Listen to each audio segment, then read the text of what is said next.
हम new chapter पढ़ते हैं, that is skeletal system and muscular system. ठीक है बेटा, तो let's start with skeletal system. तो स्केलेटल सिस्टम से आप क्या समझते हो, ये क्या होता है, जैसे कि आपको फिगर में दिख रहा है। ठीक है बेटा, तो स्केलेटल सिस्टम क्या होता है? स्केलेटल सिस्टम एक फ्रेमवर्क ऑफ बोन होता है, जैसे कि आप दिख रहा है। ये क्या है? ये सारे ब्रेन है, बोन्स हैं, ये सारे बोन्स का एक फ्रेम बना हुआ है। That is it is the framework of bones. बहुत सारी बोन्स का फ्रेमवर्क होता है जो हमारी बॉडी को सपोर्ट करने के लिए और रिजिड मतलब सख्त प्रोवाइड करने के लिए हेल्पफुल होता है, जिसको हम स्केलेटल सिस्टम या स्केलेटन भी बोलते हैं। ये क्या कर रहा है, आप खुद सोचो। अगर हमारी बॉडी में एक फ्रेमवर्क ना हो तो बॉडी हमारी कैसी हो जाएगी कि उसमें कोई शेप ही नहीं रहेगा। ठीक है, तो ये हमारी बॉडी को एक शेप प्रोवाइड करने के लिए, इट गिव्स द शेप।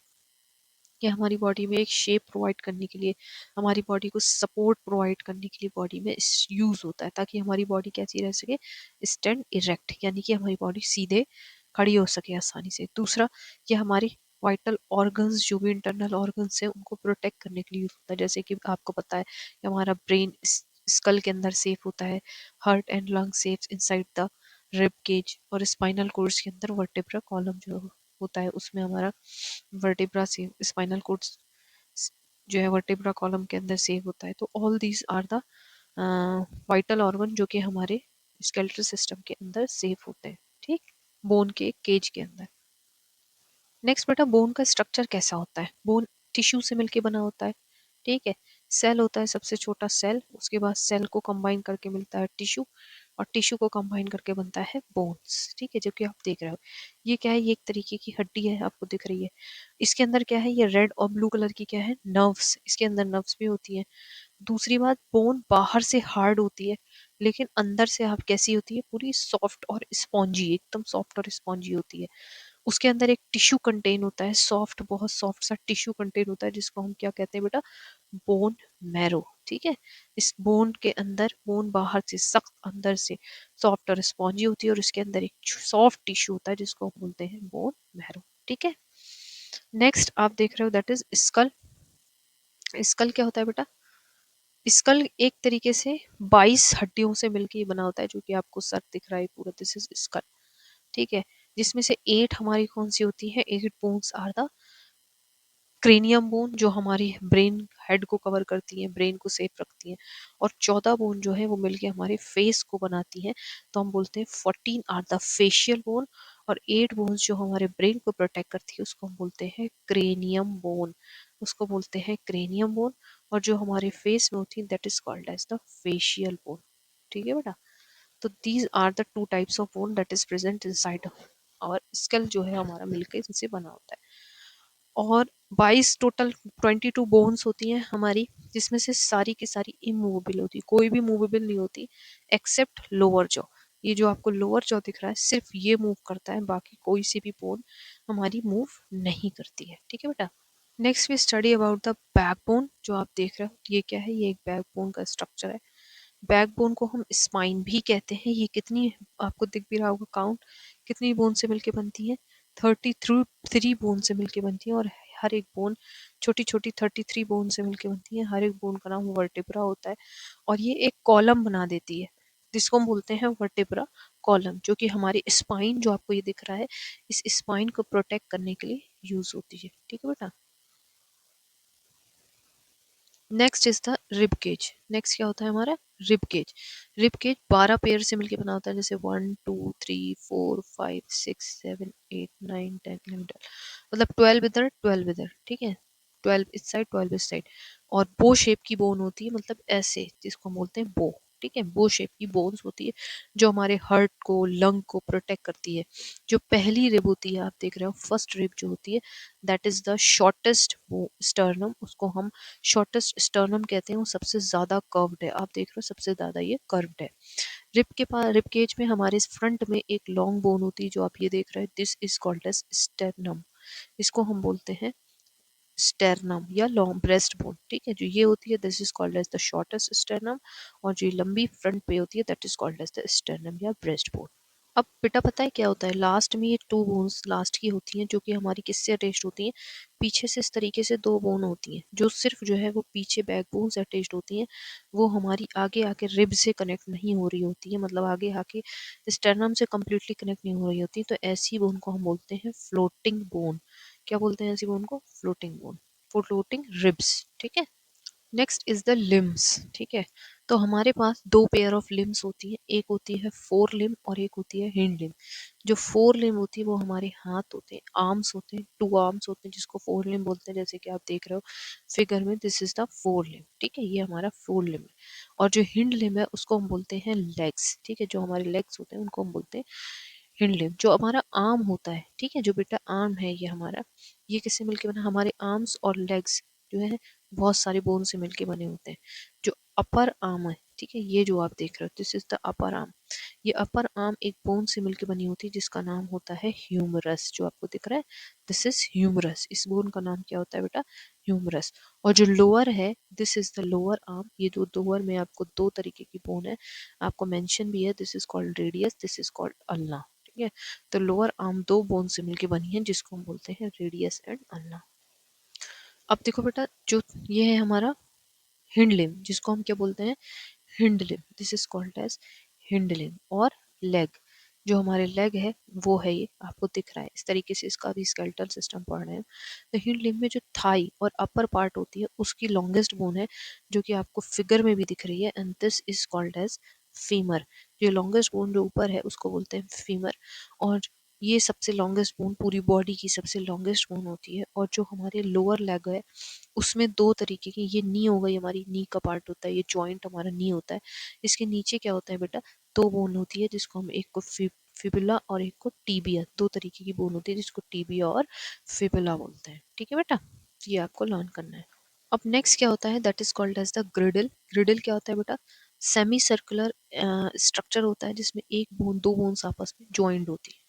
जैसे कि आप ये फिगर देख रहे हो, ठीक है, इस फिगर में क्या है कि दो पेयर ऑफ ग्रिडल्स हैं ह्यूमन बॉडी में। एक जो है दैट इज कॉल्ड पेक्टोरियल ग्रिडल जो कि हमारा शोल्डर बनाता है, और एक है हमारा पेल्विक ग्रिडल जो हमारा हिप बनाता है। ठीक है, तो जो ये आप फिगर देख रहे हो दिस इज एक्चुअली पेल्विक ग्रिडल। ये क्या है? हमारा पेल्विक ग्रिडल।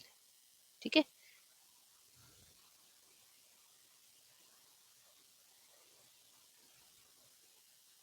ठीक। और ये जो आप देख रहे हो this is actually called as pectoral girdle. अब आपको देखो, ये ह्यूमरस बोन थी जो हमारी आर्म की लॉन्गेस्ट ऊपर की बोन थी। ठीक है। और आर्म में जो हमारे एल्बो से अबव बोन थी that is called as humerus bone. तो ह्यूमरस बोन पेक्टोरियल ग्रिडल से अटैच होती है, और जो फीमर बोन होती है वो हमारी किससे अटैच होती है? पेल्विक ग्रिडल से। ठीक है। अब हम पढ़ेंगे कि हमारी बॉडी में बहुत सारे जॉइंट होते हैं। ठीक है, हमारी बॉडी में बहुत सारे जॉइंट्स होते हैं। सारे जॉइंट जो होते हैं वो मूव कर सकते हैं एक्सेप्ट स्कल। स्कल एक ऐसा जॉइंट है जहाँ पर मूव नहीं कर सकता, सिर्फ जॉ हमारा मूवेबल होता है। ठीक है। जॉइंट्स स्किल के जो होते हैं मोस्टली इमूवेबल होते हैं।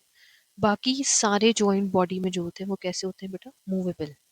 तो अदर मूवेबल जॉइंट्स के एग्जांपल क्या क्या है? For example ball and socket joint जो है, हिंज जॉइंट है, पाइवट जॉइंट है, या ग्लाइडिंग जॉइंट है। तो एक एक करके सारे जॉइंट स्टडी करते हैं बेटा।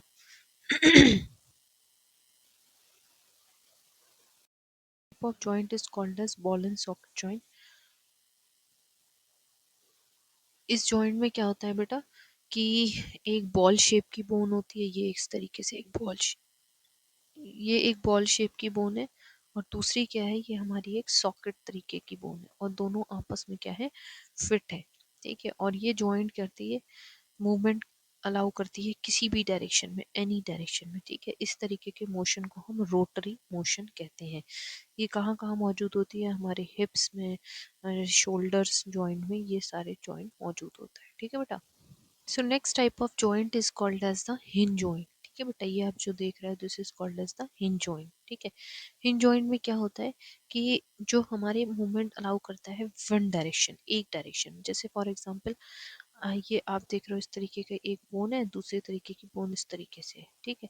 तो आप देखो ये सिर्फ ऐसे ऐसे मूव कर सकता है। ठीक है। यानी ऐसे तरीके की बोन सिर्फ आप वन डायरेक्शन मोशन कर सकते हो, जैसे कि आपकी एल्बो हो गई, ठीक है, फिंगर हो गया, नीज हो गए, टोज हो गया। ठीक है, ये सारे जो है सिर्फ वन डायरेक्शन मोशन अलाउ करता है, इसलिए हम इसको हिंज जॉइंट बोलते हैं।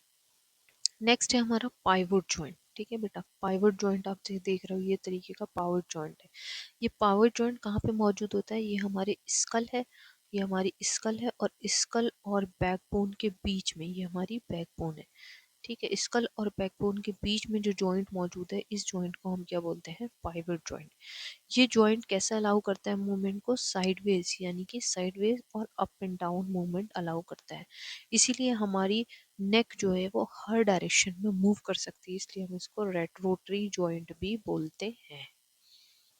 Next is the gliding joint. जैसे कि आप देख रहे हो जो हमारी ये व्रिस्ट है, ठीक है, पैर की एंकल है, ठीक है, उसमें जो प्रेजेंट होते हैं इसमें हम बोलते हैं ग्लाइडिंग जॉइंट। इसमें बोन जो होता है वो एक दूसरे के ऊपर ग्लाइड कर पाती है, जैसे कि आप फिगर में देख रहे हो इस तरीके से बोन एक दूसरे के ऊपर ग्लाइड कर पाती है किसी भी डायरेक्शन में।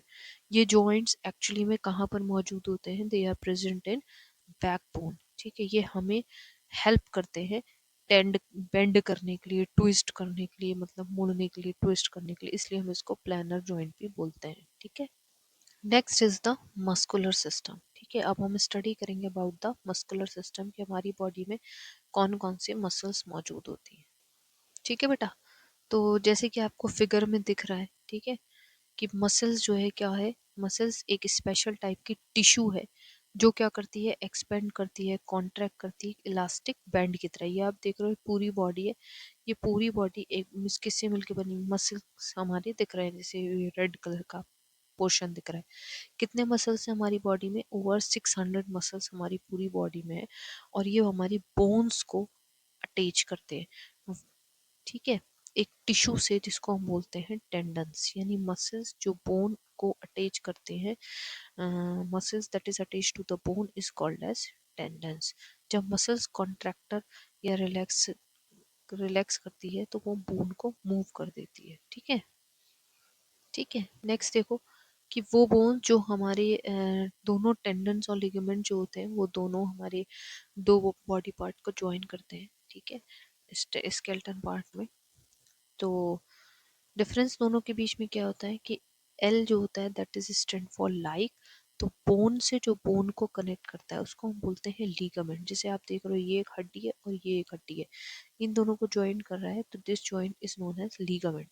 और टेंडन जो होता है वो क्या करता है कि जो मसल्स, ये हमारी रेडिकुलर मसल्स है और दिस इज बोन, जो मसल्स को इससे जोड़ता है उसको हम टेंडन्स बोलते हैं। ठीक है बेटा, तो मसल्स और बोन जो जोड़ा है दो डिफरेंट चीज़ों को, उसको टेंडन बोलेंगे, और जो हमारी बोन टू बोन जोड़ा है जिसको हम लिगामेंट बोलेंगे। नेक्स्ट देखो, तो टाइप्स ऑफ, कितने टाइप्स ऑफ मसल्स हमारी बॉडी में मौजूद होते हैं? तो हमारी मस्कुलर सिस्टम में तीन डिफरेंट टाइप्स ऑफ मसल्स होती है। पहली होती है स्ट्रिएटेड या स्ट्रिप्ड मसल्स। ठीक है, this first one is known as striated या स्ट्रिप्ड मसल। तो वो मसल्स जिसमें स्ट्रिप्स होती है जेब्रा की तरह, उनको हम स्ट्रिएटेड या स्ट्रिप्स मसल्स कहते हैं। अभी हम आपको फिगर भी दिखाएंगे। ये मसल्स हमारे कंट्रोल में होते हैं, हम इनको अपने अकॉर्डिंग मूव कर सकते हैं, जैसे आर्म हुआ, लेग्स हुआ, हैंड्स हुआ, फीट हुआ, ये सारी चीज़ें हम अपने अकॉर्डिंग मूव कर सकते हैं। इसलिए इन बोन्स को हम बोलते हैं वॉलंटरी मसल्स, यानी वो मसल्स जो हमारे कंट्रोल में होती हैं उन मसल्स को हम वॉलंटरी मसल्स कहते हैं। नेक्स्ट मसल्स जो होती हैं उनको बोला जाता है स्मूथ मसल्स। वो मसल्स जिनके पास स्ट्रिप नहीं होती हैं और जो हमारी कंट्रोल में नहीं होते हैं उनको हम बोलते हैं इनवॉलेंट्री मसल्स।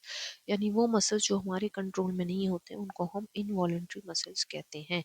हम जिन मसल्स को हम कंट्रोल नहीं कर सकते, जैसे हार्ट बीट को हम कंट्रोल नहीं कर सकते, खाने का मूवमेंट किस तरीके से हो रहा है उसको कंट्रोल नहीं कर सकते, ब्रीदिंग को कंट्रोल नहीं कर सकते, वो अपने आप वर्क होते हैं, जैसे कि ब्रेन और स्पाइनल कोड से कंट्रोल होते हैं, तो इसलिए हम इसको स्मूथ मसल्स बोलते हैं। Next is the cardiac muscles. जो हमारी हार्ट है वो किससे मिलके बनी हुई है बेटा? कार्डियक मसल्स से। ठीक है, जो मसल्स की कोई भी बोन से अटैच नहीं होती है। मसल्स वो, ये कार्डियक मसल जो है वो 24 आवर अप टिल पूरी लाइफ टाइम तक हमारी वर्क करती रहती है। कार्डियक मसल बहुत ज़्यादा स्ट्रांग होती है, इसीलिए कभी भी थकती नहीं है, और ये इनवॉलेंट्री होती है, ये हमारे कंट्रोल्ड में नहीं होती है। अभी जो आप डायग्राम में देख रहे हो दिस इज स्मूथ मसल्स। ठीक है, ये बिल्कुल स्मूथ है, इसमें स्ट्रिप्स हैं, तो ये कैसी है? स्ट्रेटेड मसल्स है ये जो आप देख रहे हो। इसमें बिल्कुल स्मूथ है, ये स्मूथ हो गई। दिस इज कार्डियक मसल्स, ठीक है, ये एक तरीके की cardiac muscles. Next we study about the nervous system. तो ये आपको दिख रहा है जिस तरीके से, this is actually our nervous system. ये हमारा नर्वस सिस्टम, ये पूरा ब्रेन है और ये इस तरीके से बॉडी के अंदर पूरी नर्वस सिस्टम मौजूद है। ठीक है, लेट्स स्टार्ट। ठीक है, तो जैसे कि आप पूरी फिगर देख पा रहे हो, नर्वस सिस्टम एक्चुअली में तीन पार्ट को मिला के बनाया गया है, तीन पार्ट से मिलके बना हुआ है। That is brain, spinal cord और नर्व्स। ठीक है, ब्रेन हर एक पार्ट से पूरी बॉडी में कनेक्टेड है, एक स्पाइनल कोड के थ्रू और इंटरकनेक्टेड नेटवर्क ऑफ नर्व्स के थ्रू। ठीक है, जो सिस्टम ब्रेन है वो हमारे सिग्नल को भेजता है और रिसीव करता है। आप देख रहे हो छोटे छोटे धागों के थ्रू पूरी बॉडी में हमारे नर्व्स फैले हुए हैं, जिसको हम नर्वस सिस्टम कहते हैं, जो हमारे नर्व्स और स्पाइनल कोड के थ्रू फैले हुए हैं। Next is the brain. Next क्या है? ब्रेन। ब्रेन सबसे ज़्यादा इम्पॉर्टेंट पार्ट, हमारी इम्पॉर्टेंट ऑर्गन बॉडी का होता है। वो सॉफ्ट और डेलिकेट होता है। ये हमारे स्कल के अंदर मौजूद होता है, जो हमारे ब्रेन को प्रोटेक्ट करता है। मतलब स्कल के अंदर मौजूद होता है, जो कि स्कल ब्रेन को प्रोटेक्ट करता है फ्रॉम द इंजरी, डैमेज, इन सब चीज़ों से। ठीक है, अब इसके ऊपर सपोज करो किस तरीके से स्कल है। ठीक है, इस तरीके से इसके ऊपर स्कल है, तो ब्रेन और स्कल के बीच में एक तरीके का लिक्विड भरा होता है, ताकि अगर हम उछलें या कूदें तो उससे जो है उसमें जर्क्स और शॉक्स जब भी लगे तो हमारा ब्रेन जो है वो प्रोटेक्ट रहे। उस लिक्विड को, उस फ्लूइड को हम क्या बोलते हैं बेटा? दैट लिक्विड और फ्लूइड इज नोन एज। तो बेटा ब्रेन क्या है? ब्रेन एक डेलिकेट, वो मोस्ट इम्पॉर्टेंट ऑर्गन हमारी बॉडी का है। ठीक है, सबसे ज़्यादा इम्पॉर्टेंट ऑर्गन माना जाता है। ये एक सॉफ्ट है, डेलिकेट है। ये हमारे किसके अंदर मौजूद है? स्कल के अंदर मौजूद है। और स्कल क्या करता है? इसको प्रोटेक्ट करता है डैमेज से, किसी तरीके की इंजरी से। ठीक है, अगर सपोज करो इस तरीके से स्कल मौजूद है हमारा, ठीक है, सपोज करो ऐसे स्कल मौजूद है, तो स्कल, ब्रेन और स्कल के बीच में एक फ्लूइड फिल्ड होता है, जिस फ्लूइड का नाम होता है सेरेब्रोस्पाइनल फ्लूइड। वो क्या करता है? जब हम जर्क्स या शॉक्स हमारे ब्रेन को ना लगे, इसलिए उसको प्रोटेक्ट करता है। ब्रेन जो है किससे मिलके बना है? सेल्स से मिलके बना है। ठीक है बेटा, अब ब्रेन क्या है? ब्रेन के बहुत सारे पार्ट्स हैं, तीन पार्ट्स हैं बेसिकली, 1 2 3। जैसे सेरिब्रम, सेरिबेलम और मेड्यूला, हर एक ब्रेन का पार्ट जो है वो अपना अलग फंक्शन परफॉर्म करता है। सो लेट्स, ठीक है, तो सेरिब्रम क्या है? Cerebrum upper part of the brain का अपर पार्ट है। ये एक डोम शेप का है। ठीक है, डोम बोलते हैं इस तरीके से, डोम शेप का है। और इसमें रिजेस हैं, ठीक है, और ग्रूव्स हैं, जो एक आपको एक अखरोट जो होता है उसकी तरह जस्ट इसका सिमिलर शेप होता है। ये हमारे ब्रेन का largest part of the brain होता है। ये क्या क्या कंट्रोल करता है? जो भी हम थिंक करते हैं, सोचते हैं, ठीक है, हमारी थिंकिंग, लर्निंग एबिलिटी, मेमोरी और बेसिक इंटेलिजेंस को कंट्रोल करता है। ये हमारे सेंसेस को भी कंट्रोल करता है। ठीक है बेटा, next part of the brain is cerebellum. तो जो आप देख रहे हो फिगर में, this part of the brain is called cerebellum. ये जो ब्लू कलर का पार्ट है, जिसको हम सेरिबेलम बोलते हैं। सेरिबेलम जो है वो सेरिब्रम के बिलो लोकेट होता है, बैक ऑफ द ब्रेन में। ये साइज में स्मॉलर होता है सेरिब्रम से, और ये हमारे मसल्स मूवमेंट, बॉडी के मेंटेन्स को मेंटेन करता है, हमारे बैलेंस को। अगर सेरिबेलम सही से फंक्शन ना करे तो हमारी बॉडी का पोस्चर जो है अफेक्ट हो जाएगा और हम मूवमेंट सही से नहीं कर पाएंगे, झटके आएंगे। Next is the medulla. Next क्या है हमारा? मेड्यूला। मेड्यूला एक स्टेम शेप का पार्ट है, जो आपको इस तरीके से फिगर में ऑरेंज कलर का दिख रहा है। ठीक है, ये एक स्टेम शेप का स्ट्रक्चर है, जो जस्ट बीनीथ द वेरिबेलम लाई कर रहा है। ठीक है, ये क्या करता है? ये ब्रेन को स्पाइनल कोड से कनेक्ट करता है। कैसे कनेक्ट करता है? इधर हमारी स्पाइनल कोड लगी हुई होती है, तो ब्रेन को स्पाइनल कोड से कोई चीज़ कनेक्ट कर रही है, तो दैट इज मेड्यूला। ये हमारे सारे इनवॉलेंट्री एक्शन, जैसे ब्रीदिंग हो गया, सांस लेना, स्नीजिंग हो गया, और स्वेलो करना, हार्ट बीट, ब्लड सर्कुलेशन, ये सारी चीज़ों को कंट्रोल करता है। ये जब भी काम करता है जब हम सो रहे होते हैं। ठीक है बेटा, ब्रेन के एक्चुअली में दो पार्ट होते हैं, जैसे कि आपको फिगर में दिख रहा है कि this is the, there are the two parts of the brain. तो right half of the brain, अगर ये राइट पार्ट है and this is the left part, तो right half of the brain जो है वो कंट्रोल करता है left side of the body, और left half of the brain क्या कंट्रोल करता है हमारा right side of the body. तो अगर एक साइड भी ब्रेन की डैमेज हो जाए तो अपोजिट साइड पूरी बॉडी की अफेक्ट हो जाती है।